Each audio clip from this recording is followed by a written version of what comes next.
Avec ses 19 vignobles, le secteur des Cantons de l'Est est la région vinicole la plus prolifique du Québec. On se trouve aujourd'hui au domaine Les Bromes pour y rencontrer le propriétaire, Léon Courville.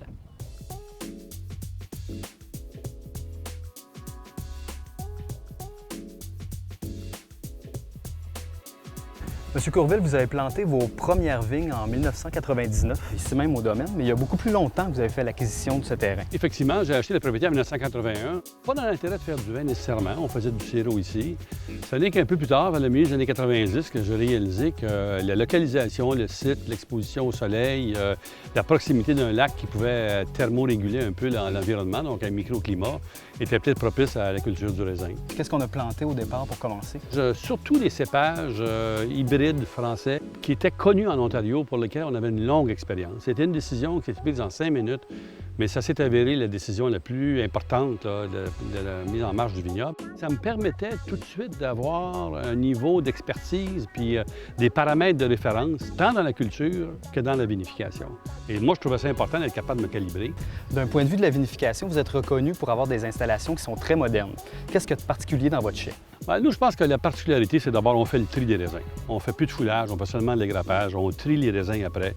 On enlève tout ce qui n'est pas bon, tout ce qui est trop vert, tout ce qui est trop mûr, tout ce qui est pourri. Ensuite de ça, on met en cuve sans pompage. On a des cuves qui sont thermorégulées, indépendantes les unes des autres, donc on est capable de conditionner les fermentations. Et finalement, on fait de l'élevage en fût de chêne de façon assez importante. Vous cultivez tout près d'une douzaine de cépages, autant du vinifera que de l'hybride. Est-ce que vous nous réservez des surprises, des nouvelles cuvées dans les années à venir? Et on a mis en marché cette année la première version de ce qu'on a appelé le XP pour expérience. Finalement, on va garder le nom. C'est un raisin passédelier. Les raisins sont séchés avant d'être fermentés afin d'avoir un enrobage aromatique un peu plus complexe. Un peu comme un Amarone. Oui, mais on ne va pas aussi loin que l'Amarone. On ne va pas avoir les goûts de boîte à cigares, de café qu'il y a dans l'Amarone, et ni de niveau d'alcool. On arrête un peu avant, puis je pense que ça fait un vin que nous trouvons très satisfaisant. Vous avez quelques produits qui sont présentement disponibles en SAQ. On a la cuvée Julien, la cuvée Charlotte, les deux Vidal, celui en vin de glace, celui en sec. Il y a aussi des produits en SAQ signature. Oui, on a le Saint-Pépin, qui est un cépage qui vient du Minnesota, avec lequel on fait le vin que moi j'aime le plus, un vin blanc tout doux. Et le Vidal Réserve, qui est élevé, en fait vinifié en fût de chêne, qui a eu une très bonne note de M. Sockling lorsqu'il est passé chez vous à la SAQ. Pour les autres produits, il faut venir vous voir ici même, sur le vignoble, ou aller sur votre site Internet pour faire des commandes. Oui, il fait des commandes et on fait la livraison.